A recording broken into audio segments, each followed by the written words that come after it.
大家好，我是鹏鹏。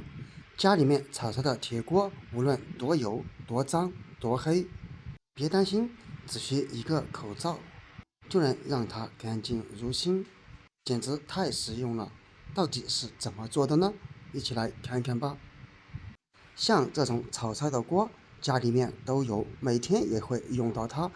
用久了之后，锅底会滋生大量的黑垢、油脂、油垢等等。而这些污垢、油垢长期不清理，在使用的时候也相当的不卫生，并且这些油脂它也会影响我们在炒菜过程当中的受热程度，因为长期不清理，油垢和污垢就会越积越厚，从而导致锅中受热影响。那么应该怎么办呢？这时候会有很多的朋友用钢丝球来刷洗，其实这样是不行的，因为钢丝球它属于金属类，特别的坚硬，如果长期来刷，会导致锅底被刷坏。其实只需要用一个这样的一次性口罩就能把它清理得干干净净。这种一次性口罩，我相信很多家庭都还存有备货吧，无论是过期的，或者是使用过的都可以哦。当然，我们先得在锅底喷洒一些水，将整个锅底都淋湿。当然，这里不建议在水龙头底下来直接冲水，那样水分会太多。直到把整个锅底都均匀的喷洒上一些水就可以了。接下来找出家里面的食用小苏打，可以看见食用小苏打既有清洁果蔬、清洁除味等多种作用，并且这样一包食用小苏打也非常的便宜哦。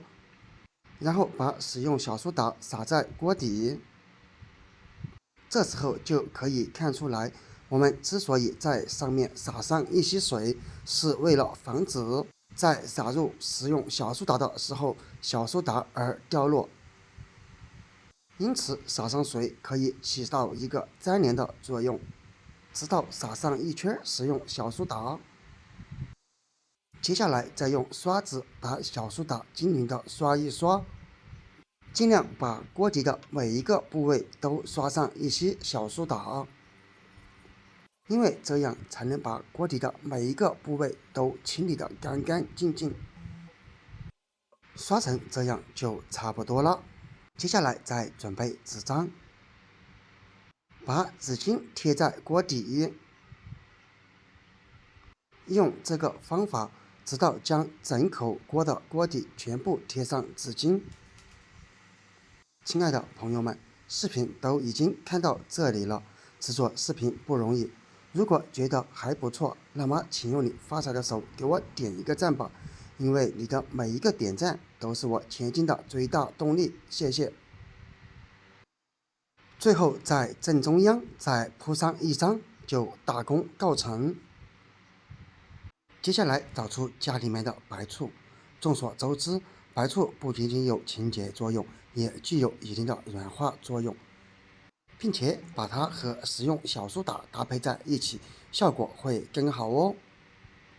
然后把白醋在每一张纸巾上面都淋上一些，这时候你会听到一种呲呲呲的声音，这是正常现象。因为白醋和使用小苏打碰撞在一起，会滋生大量的泡沫，从而会发出这种声音。差不多这个样子就可以了。然后再用手轻轻地将这些纸巾拍一拍，让所有的纸巾牢牢地贴在锅底。现在锅底已经被包裹得严严实实。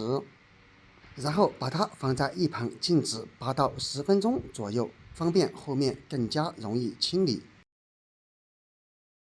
时间到了之后，我们现在就可以将这些纸巾给撕开。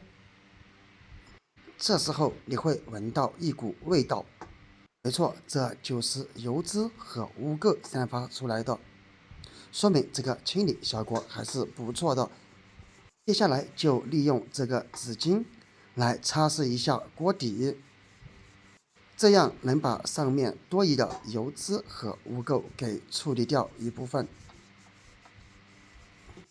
可以看见，大多数容易清理的油脂污垢都已经不见了，而上面残留的油脂是那种非常顽固的，所以我们还得有下一步操作，直到用纸巾将整个锅底都擦拭一遍，看一看是不是特别的脏。接下来是下一步操作，先准备家里面的牙膏，牙膏挤上2段在锅底。众所周知，牙膏它清洁作用也是相当之强，并且牙膏里面还有磨砂剂。接下来再准备1包食盐，在锅底同样撒上一点食盐。我相信很多朋友也知道，食盐也有一定的清洁效果，并且食盐它的摩擦颗粒特别的强。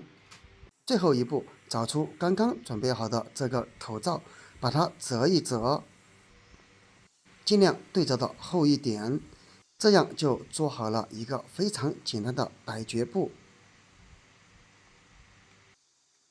然后开始擦拭锅底，把牙膏和食盐同时涂抹，用这个方法将整个锅底都擦拭一遍。尤其是有顽固油脂的地方，我们擦拭过程当中尽量稍微用一点力，这样才能把它擦得干干净净。